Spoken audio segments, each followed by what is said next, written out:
Comment j'ai réalisé cette animation sur After Effects? Aujourd'hui, je vais te montrer ça dans ce tutoriel. Tout d'abord, je me suis inspiré d'une illustration trouvée sur Pinterest que j'ai importée dans ChatGPT afin d'obtenir un bras similaire, mais sans le couteau. Pour le fond, j'ai utilisé une image de référence en précisant que les spores devaient apparaître sur un mur sans personnage. Pour le couteau, j'ai simplement généré celui d'Ellie. Concernant les mouvements de feuilles, j'ai utilisé l'échelle de l'effet transformation, les rotations de l'effet CC Cylinder ainsi qu'un léger effet marionnette.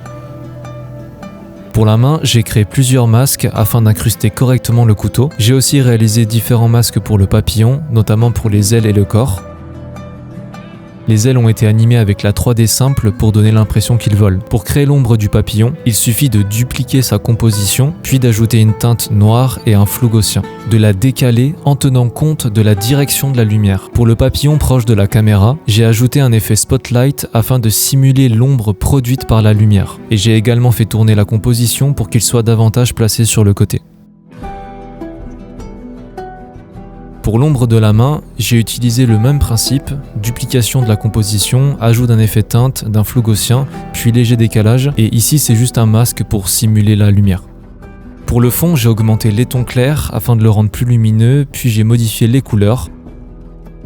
J'ai ensuite ajouté un overlay de particules, un solide noir que j'ai masqué dans la direction de la lumière. Et enfin, j'ai terminé avec un calque d'effets comprenant du bruit, une vignette et l'effet onde progressive.